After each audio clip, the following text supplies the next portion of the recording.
How many times do I have to tell you? You know, you're never going to be good enough. Told you over and over again. It's simple. All you got to do is just do like I tell you. You know, maybe you're just not smart enough to figure out how to do this thing. Why don't you just quit?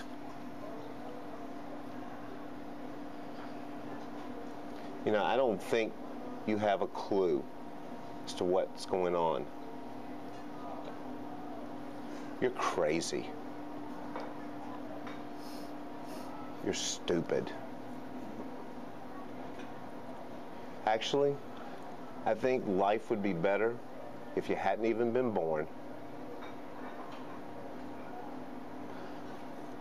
I wish you'd never come into my life. You're such a mistake.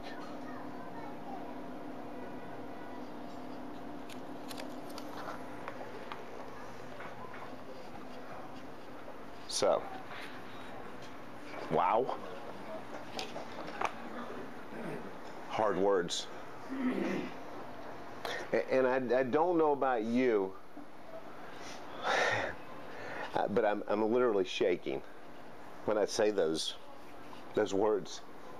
Because I realize, and I don't know about you, but I realize that those words have either been said to me or I've said them to somebody else in my life. And as I sat there, and I told these guys what I was going to be doing before I sat down and talked with them and said these things. I said, please don't be offended. But I struggle with even saying those words.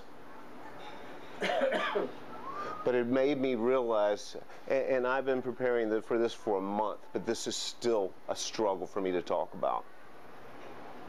It made me realize how powerful the words that we say are. You know, growing up as a kid, I don't know if you remember this, but the thing I remember is that old thing, sticks and stones may break my bones, but words will never hurt me. That's a lie.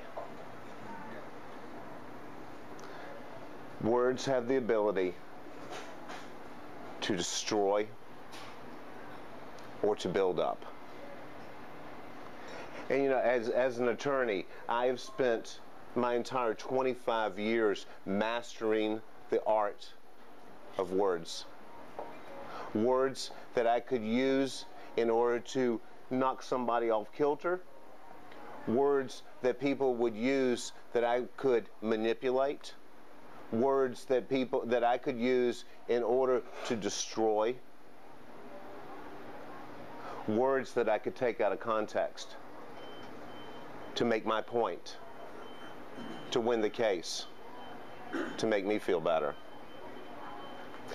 And I realize that over my 25-year time period as being an attorney, I have used those words, what I thought was I was supposed to do. I've used that in order to not only make my client in a better position, but also to make myself feel better. I remember about 10 years ago, I think I hit the lowest point. It was probably the worst thing that I'd ever done. I was representing a creditor, and we were going after some people who had bought some furniture. And I knew something about the attorney that nobody else knew. So in the middle of my negotiations, he starts putting up this wall, and he starts giving me the hard time with that. And it was at that moment, in that time, that I pulled those things out of my head and I went at him personally. As a result of that, I won my case. I got my results. But I used those words in order to take him completely off guard and make it very personal.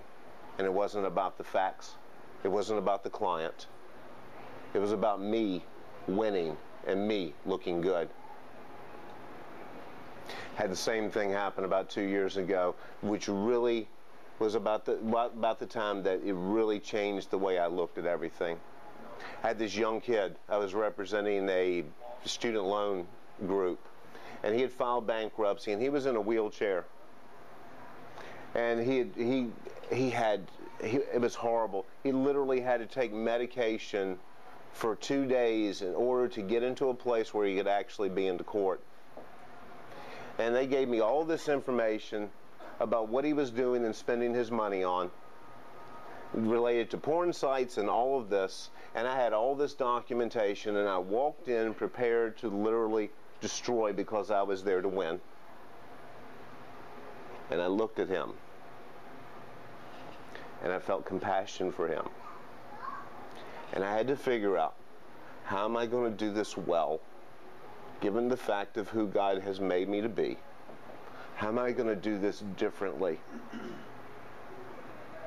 And I moved into that case very differently than the way that I had done years and years before.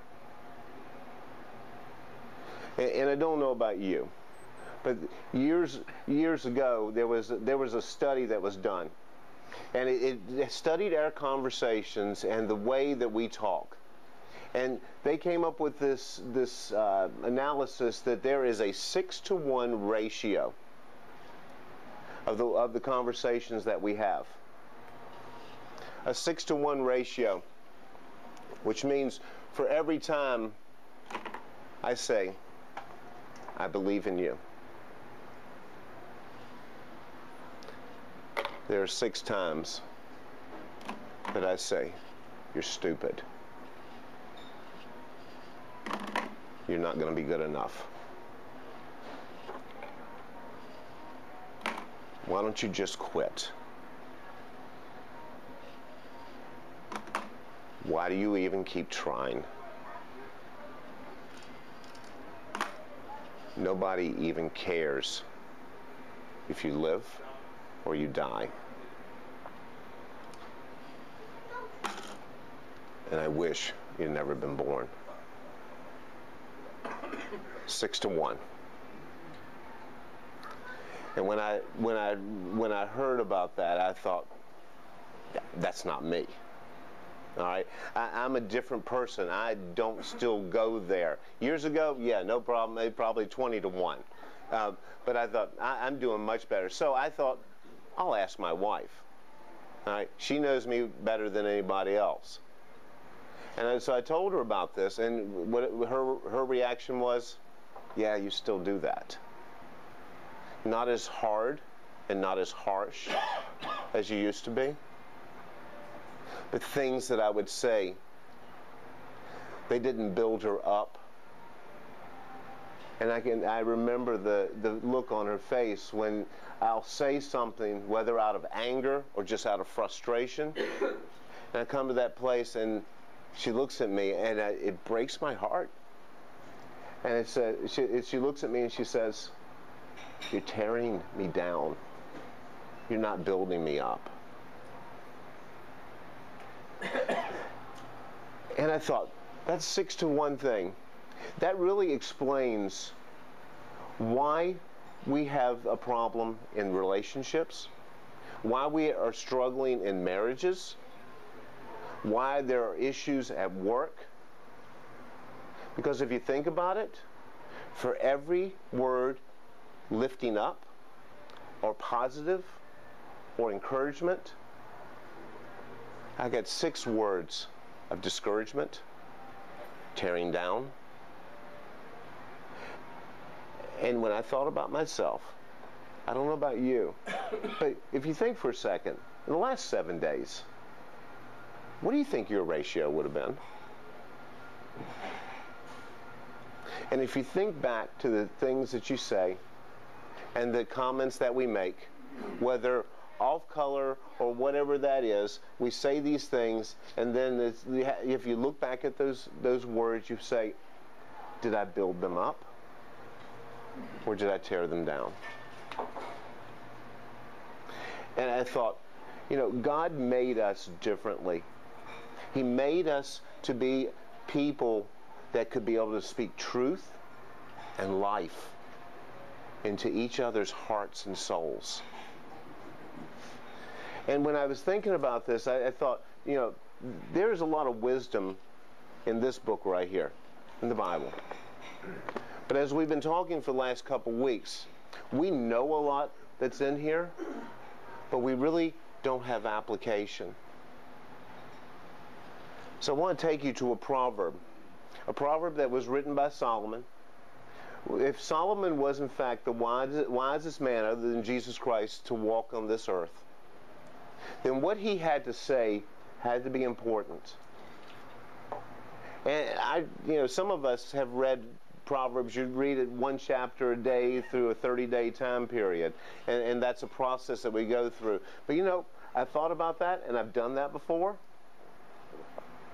but I never just stopped and picked out one little portion and said, God, if I really apply this to my life, how will things be different? And so, Proverbs.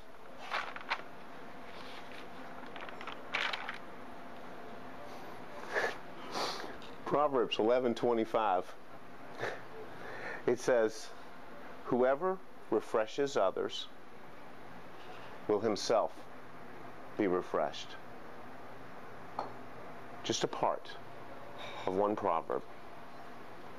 And I thought, what does that mean? And I thought about what refreshed means. Refreshed, replenished. If I'm going and I'm walking in a desert and I'm parched because I haven't had anything to drink, or if I'm out working outside and I'm just parched and I need refreshment. So the first thing I do is grab a cold bottle of water, and that refreshes me. And I thought, if my life is meant to be more than all just about me, what would that really look like? Because I don't know about you. I said, but I know one thing about me. The one thing about me that I do know is that I struggle with this question. Am I good enough? Am I good enough to do the job? Am I good enough to be the father that I need to be? Am I good enough to be the man, the husband that my wife needs me to be?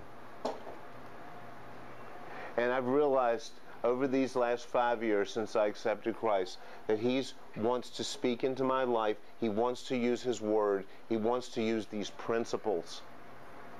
That's why He gave them to us.